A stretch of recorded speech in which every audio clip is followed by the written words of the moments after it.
How can we determine whether someone who has COVID-19 can transmit the virus to other people? Tests in routine clinical use, such as reverse-transcription polymerase chain reaction and antigen tests, are designed to determine whether SARS-CoV-2 is present or not, but many people have proposed that these tests be used to determine whether a patient is infectious. Furthermore, tests for SARS-CoV-2 that are not routinely used in clinical laboratories, such as viral culture and detection of subgenomic viral RNAs, have also been discussed as indicators of infectivity. But how accurate are any of these tests for determining whether someone is infectious? Welcome to Editors in Conversation. This episode is brought to you by the Journal of Clinical Microbiology, available at jcm.asm.org and on Twitter at jclinmicro. I'm your host, JCM Editor-in-Chief Alex McAdam. This podcast is supported by the American Society for Microbiology, which publishes JCM. I'm joined by an expert on laboratory testing for SARS-CoV-2, Dr. Matthew Binnicker. Dr. Binnicker is the Director of Clinical Virology and Professor of Laboratory Medicine and Pathology at Mayo Clinic. You can find him on Twitter at Dr. Matt Binnicker, Binnicker. He has an article in Press at JCM titled, "Can Testing Predict SARS-CoV-2 Infectivity? The Potential for Certain Methods to be a Surrogate for Replication-Competent Virus." The article is open access, like all of our articles about COVID-19, and we'll post a link to it with the show notes. Matt, welcome to Editors in Conversation. Alex, thanks for the invitation. Let's start with something basic. Why is it important to determine whether someone with COVID-19 is infectious? Can't we just assume that everyone with a positive test is infectious and leave it at that? I wish we could. I wish it was that straightforward. Unfortunately, most tests that are performed for COVID-19 use a technology called molecular testing. So we're actually looking for the virus's RNA in clinical samples. And we've learned now over 18 months of experience that those tests, especially a PCR-based test, can be positive in COVID-19 patients for prolonged periods of time, even after their symptoms resolve, and most likely after they become no longer infectious. So we can't just use a positive test to determine whether someone is infectious or not. It's important, though, to know, because right now we require individuals who test positive and have symptoms to isolate or quarantine. So that removes them from their normal social routine, going to work, going to school. And so there's a lot of interest on determining whether there can be a test that's used to determine that someone is no longer a risk for transmission of the virus to other people. So again, a lot of focus on that. Good. So let's get into the potential for tests to do that. I like the way that you arranged your article because you went through 4 separate tests, and then after each discussion of the test, you gave your own opinion. And we're going to follow that basic structure as we go through these as well. So let's start with the first test you talked about, which was viral culture. How accurate is viral culture for indicating whether someone is infectious? Yeah, viral culture, unfortunately, is not performed in many clinical laboratories anymore. It's really become more of a niche test and is performed in some research laboratories and public health settings. That being said, when a viral culture is performed on a patient with COVID-19 and we're actually able to recover the virus, that's a pretty strong indicator that they would be a source of transmission to other people.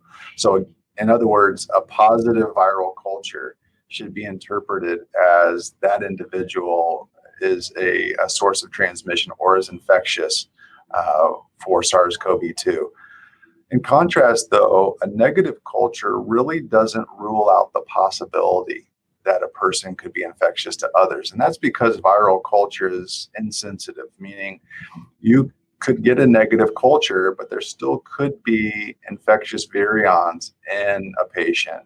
And that's why viral culture has largely been replaced by molecular testing over the years, is because it's just not that sensitive.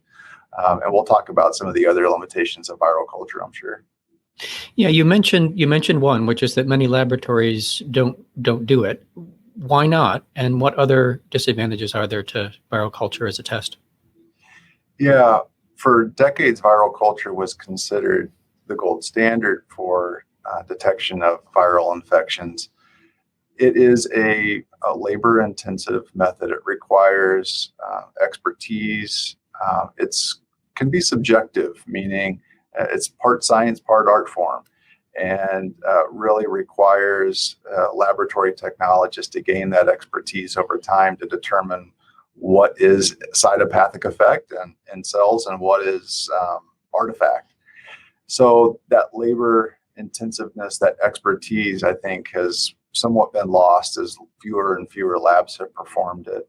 It requires special infrastructure in laboratories, and also cultivation of certain viruses, including SARS-CoV-2, can represent a biosafety risk to laboratory personnel. So if there's a virus like SARS-CoV-2 or MERS coronavirus in a sample, and we grow that up in eukaryotic cell lines, it can actually put our lab staff at risk of acquiring the infection.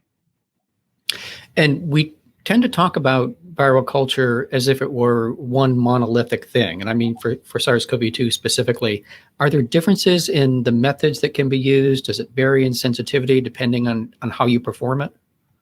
Yeah, there are different approaches within viral culture. So we can inoculate samples into eukaryotic cell lines in tubes and then incubate those tubes and look for cytopathic effect.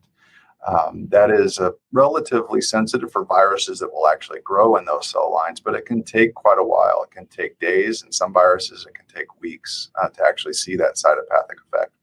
There are other viral culture methods like shell vial, where we're inoculating samples into a tube that has a cover slip. We spin those samples down, and then we actually look the next day under a fluorescent microscope after we've stained those cells with a fluorescent tagged antibody for viral proteins that get expressed on the cells. That's more rapid turnaround time and can enhance the sensitivity compared to tube cell culture. But they all have their disadvantages, especially just overall sensitivity. Got it. And you touched on this, but if you want to expand on it, that's fine. In those rare instances where we have viral culture available, or more likely when we're trying to interpret a paper that's been published, what should we make of positive and negative viral culture results in terms of indicating whether or not someone is infectious? Yeah. Well, right now, viral culture for SARS-CoV-2 has remained kind of the gold standard against which other tests that are being considered for an infectivity test are compared against. So it's really the only method that we have to show that there's replication competent virus in a sample. So if a viral culture is performed on a COVID-19 patient and we're actually able to recover SARS-CoV-2, that should be interpreted as that individual has replication competent virus that could be transmitted to other people. In other words, they should be considered infectious. But a negative viral culture really doesn't mean much. It doesn't mean that that person is no longer infectious, because there have been studies done where an individual may be negative by viral culture, but has been shown through contact tracing to shed virus and transmit it to other people. So we, again, can't use a negative culture to rule out infectivity. Got it. Thank you, Matt. So let's turn to the next test that you talked about in the paper, and that is rapid antigen tests. There has been a tremendous amount of discussion about using rapid antigen tests for detecting people who are potentially infectious with COVID-19. What do the data tell us about this? Yeah. First of all, the rapid antigen tests, the benefits of those tests is they're quick. They can provide us with results in 15 to 20 minutes. And I think that the experience and the data that have been generated so far show that the specificity of the rapid antigen test is probably better than we anticipated when those tests first were being developed. The data that I've seen for certain rapid antigen tests is the specificity is probably in the 95 to 98% range, which is improved over prior iterations of rapid antigen tests.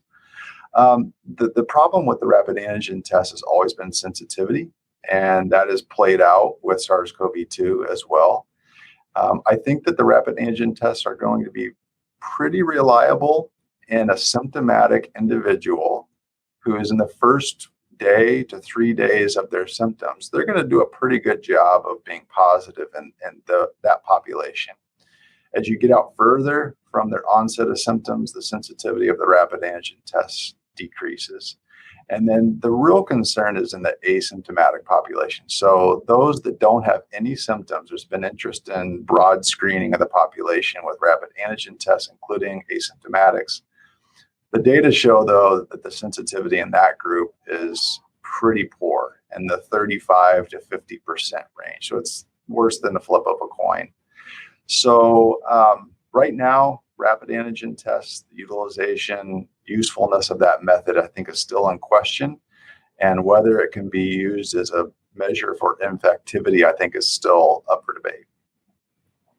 One of the things that seems to happen in every paper describing an antigen test is that they will compare that test to PCR and then say, well, the antigen test is overall this sensitive, but if you look only at samples that have a high viral load as determined by PCR, well, then it's very sensitive. Yeah. How should we interpret that? And I'll let you go first, and then I'll give my thoughts about it. Yeah, no, it's a really important consideration. I think that it's true that in patients that have really high levels of SARS-CoV-2, the rapid antigen test is going to be more reliable. So when we compare it to PCR and we look at PCR cycle threshold values, which I'm sure we're going to talk about here in a few minutes, when we look at those samples that have cycle threshold values, let's say below 25, the rapid antigen tests do a better job because there's more virus present. But as we start to get to higher PCR cycle threshold values, meaning lower amounts of viral RNA, we start to see less reliable performance of rapid antigen tests. Now, that would be okay if we thought that patients who had more weekly positive PCR tests weren't infectious. The problem is we know now through experience and data that's been published that there can be patients who are positive by PCR at very high cycle thresholds that probably wouldn't be picked up by rapid antigen, who have transmitted the virus to other people. Really nice paper published in Journal of Molecular Diagnostics recently showing that there can be individuals who are infectious even at low amounts of viral RNA as determined by PCR. To me, those papers, when they compare the sensitivity of the antigen tests for high and low viral loads, my concern is that people will misinterpret that and think, oh, the test works pretty well for this group of patients, but for all patients doesn't work quite as well. And to me, really what's happening is they're saying that the test is not very sensitive and explaining why it's not very sensitive. It's not very sensitive because it misses those with lower viral loads. But sometimes I think that the data interpretation is not as clear as it could be. And I think basically our perspective on this is quite similar. Yeah, that's right, Alex. And I think everybody has to remember that the virus in following infection it's like a bell-shaped curve, right? From infection to incubation to reaching the highest point, and then it drops off. So if you perform a rapid antigen test soon after exposure, the viral load's not going to be very high, and the antigen test is likely going to be negative, as might PCR. But then that viral load's going to increase. So it's all about when the test is performed as well following exposure. And the recommendation has been use the most sensitive tests like PCR because we want to make sure we're maximizing our chance of detecting patients regardless of where they're at on that bell-shaped curve.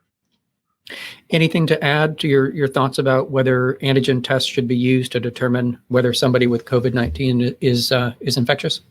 Well, I think that a positive rapid antigen test, in my opinion, probably means that person has higher amounts of virus, and I would be reluctant to say they're anything but infectious if we get a rapid antigen test being positive.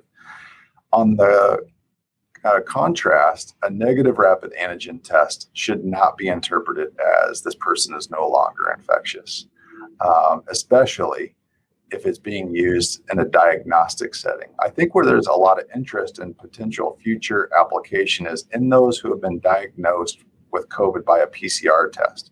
can we then use rapid antigen following their diagnosis to help get an idea of whether someone is shedding high amounts of the virus or not? And so rapid antigen testing may actually play a role there in helping to determine after a diagnosis when an individual stops shedding high amounts of virus. The concern there is that, again, there can be people who have low amounts of the virus in their respiratory tract, but can still transmit the virus to other people. So I have some concerns about a negative antigen test, even in that setting. Got it. So let's talk about cycle threshold. And this has been, cycle threshold of reverse transcription polymerase chain reaction, of course, which has probably been the most widely discussed and studied test for determining whether someone can transmit SARS-CoV-2. So just to begin with, can you give us a refresher on what a CT value is and what it means? Sure. So during real-time PCR, the fluorescence that is generated each cycle of the PCR is plotted in an amplification curve. And the point in the PCR reaction when the fluorescence crosses a threshold, or basically pulls away from the baseline or the background noise, the instrument says that's the cycle threshold. That's the point at which the test is becoming positive. And so a lower cycle threshold means that there was more viral RNA in the sample because it pulled away from the baseline earlier in the PCR reaction. In comparison, a higher cycle threshold, like 35 out of 40, would mean that it took almost the entire PCR reaction before we started to see a fluorescent signal. So the cycle threshold is inversely proportional to the starting concentration of the amount of the target that we're after. So a low CT means a higher amount of viral RNA in the sample. A high CT means a low concentration of viral RNA. Perfect. And just to go a little bit further, quantitatively, what does a change of, 3 CTs indicate? Does that mean 3 times more virus, more or less virus? Or how does the number for the CT relate to the quantity of viral RNA? Yeah, most of the real-time PCRs being used for COVID diagnostics aren't fully quantitative. So we don't use standard curves and actually get a pure quantitative value. But in general, when we see changes of, let's say, 3 cycles, that typically correlates with about a log difference in the starting concentration of viral RNA. So if a PCR gives a cycle threshold of 30, and we say that's like 1,000 copies of virus per milliliter of sample, then if you got a cycle threshold of 27, that might be like 10,000 copies of virus per milliliter of sample. Got it. Thank you. I had a very intelligent, highly educated physician ask me not long ago this question. We have a patient, the SARS-CoV-2 PCR was negative. Can you provide us with the CT value? And again, this was somebody who, was an outstanding doctor who's well-informed, but it indicated to me that there is not as good an understanding of CT values as there might be, because if the answer is, of course, it did not cross the threshold. Otherwise, we would have reported it as positive. Have you had similar types of encounters where you've had to educate people about what CT values mean? For sure. Yeah, I think there's a whole range of knowledge and understanding of the nuances of real-time PCR. Some physicians, especially those that infectious disease providers who routinely discuss these types of cases with the laboratory, have a higher level of understanding, whereas others may not. And so it just kind of emphasizes the importance of discussing these cases with the laboratory director, ensuring that there's the right information, right understanding of which test was used, how the results should be interpreted. All right, so let's get to it. What do we know about whether CT values indicate whether someone who has COVID-19 is likely infectious or not? Yeah, so there have been a few papers showing that there's a correlation between patients who test positive by PCR with a low cycle threshold, so let's say a cycle threshold of 20 or below 25, there's a correlation there between low cycle thresholds and recovering the virus in viral culture more often. Okay, that makes sense. There's more viral RNA, probably means that there's more virus in the sample. That means the culture has a better chance of being positive. So not too surprising, but there's some good papers showing that that correlation is there. Where we get concerned, I think it gets a lot muddier, is on the opposite end of the spectrum, where the PCR test is positive, but the cycle threshold value is high. So once you start to get above 30, then we start to see a less strong correlation between the PCR result and the viral culture. So we see fewer viral cultures being positive in that setting. Right now, I don't feel comfortable saying that individuals who have a high PCR cycle threshold value, so again, let's say 35, that they are not infectious, because we have cases where we know individuals are very ill, and there's contact tracing studies that have been done showing that some individuals with high PCR cycle threshold values can transmit the virus to other people. So although there is a correlation at the low cycle threshold value that they're probably more infectious, we can't use a high cycle threshold value as an indicator that a person can't transmit the virus to others. One of the concerns I always have, and this I think relates to your comment about samples with high CT values, is the variability of CT values. And so how variable are they, and what are the sources of variation in CT values? Yeah, it's a great question. And I think there have been a lot of studies published showing that CT values are highly variable across laboratories, across tests. There was a nice CAP review showing that if we take the same samples and we have them sent to a number of laboratories who are using different molecular testing methods, that those cycle threshold values can range by 7-10 cycles, again, when testing the exact same samples. Now, what's the source of the variability? It can range from the pre-analytic all the way to the analytic stages of the testing. So we know that there probably is more virus in the nasopharynx as compared to the anterior nares. So if we're comparing CT values between those samples, we might get lower CT values in the nasopharynx compared to the anterior nares, but also just the way the sample's collected. So if you have a provider who does a really good nasopharyngeal collection, really makes that patient uncomfortable, you're going to get more sample, you're going to get more virus, and you're probably going to get a lower cycle threshold value. In comparison, I've heard of cases where patients said they got a nasopharyngeal sample, but the swab didn't make it past their mid-turbinate. In other words, the nurse or the physician didn't get back to the nasopharynx. In that setting, you're not going to get as much virus, and you're probably going to have a higher PCR cycle threshold value. Extraction can play into how much nucleic acid we recover. So not all extraction protocols or equipment generates the same quality or amount of nucleic acid. And then the actual test. Some assays break apart the genes and provide cycle threshold values for each gene. Some assays combine the targets into one cycle threshold, and that may actually reduce the cycle threshold value because we're combining the fluorescence signal. So a lot of variables, and I think the take-home message there is it's going to be not consistent across laboratories, and there's a high level of variability in cycle threshold values. How do you think that laboratories and laboratory directors should handle requests to provide CT values for purposes of patient care? Yeah, there's been a lot of discussion on whether CT values should be included on patient reports.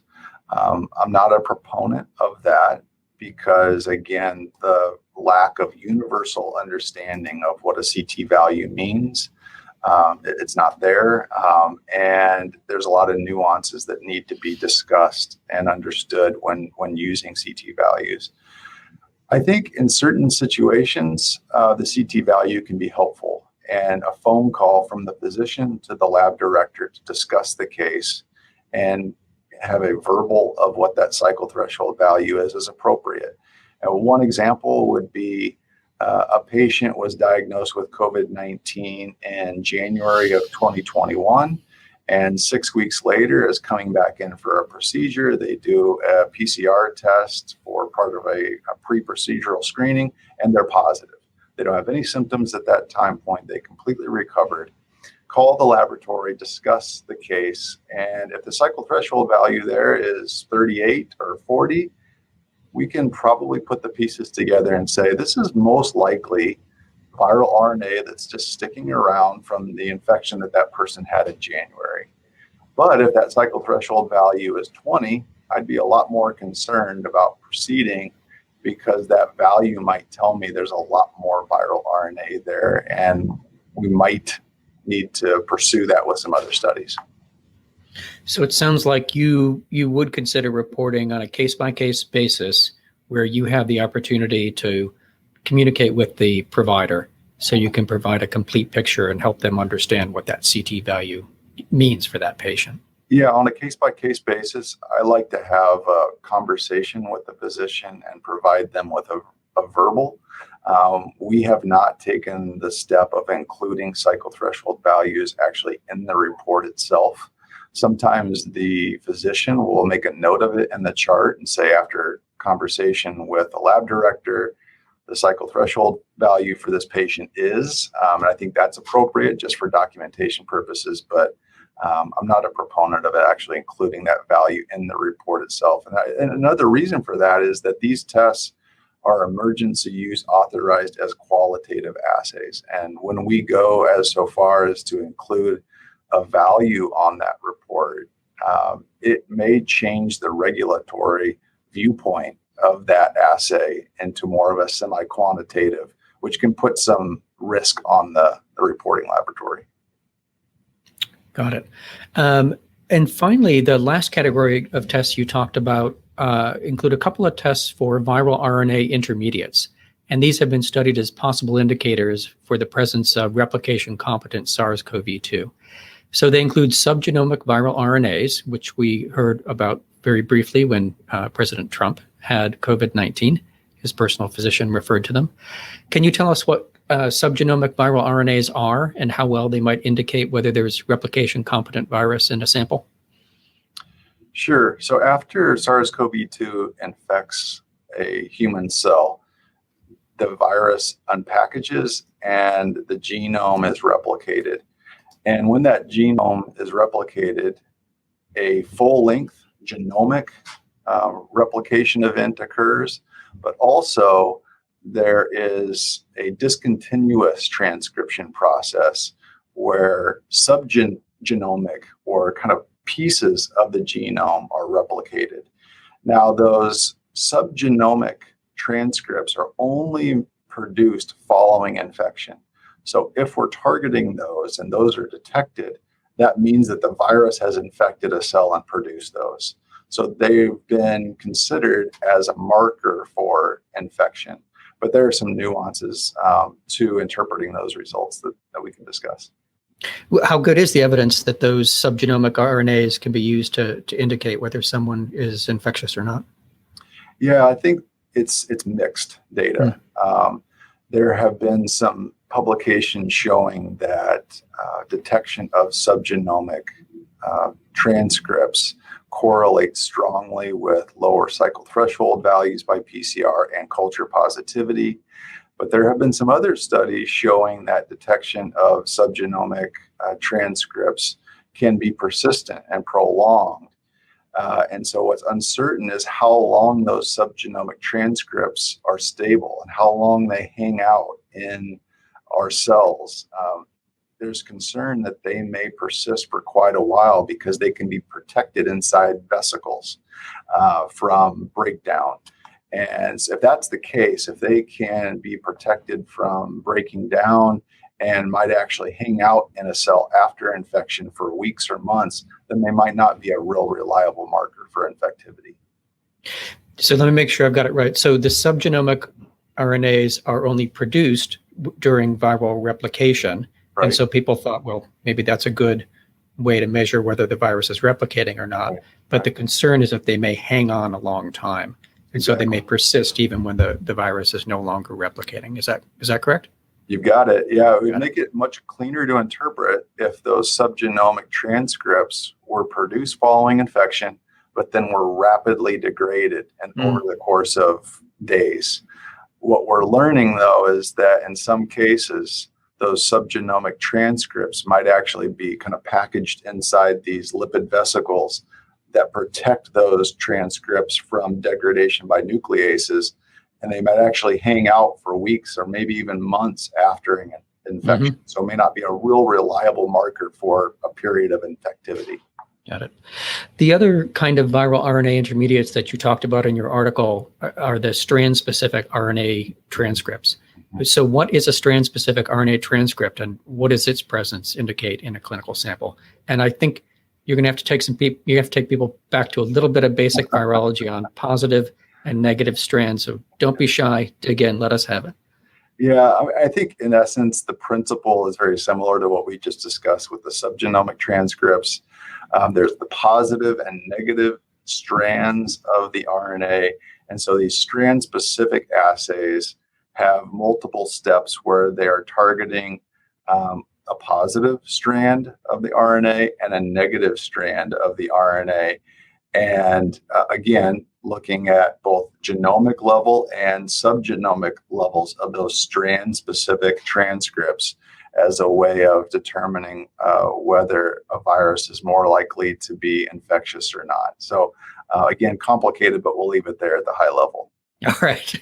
Staying at a high level, what do you think are the most important questions that we need to answer about laboratory testing to determine whether or not someone can transmit SARS-CoV-2? What should people be doing next?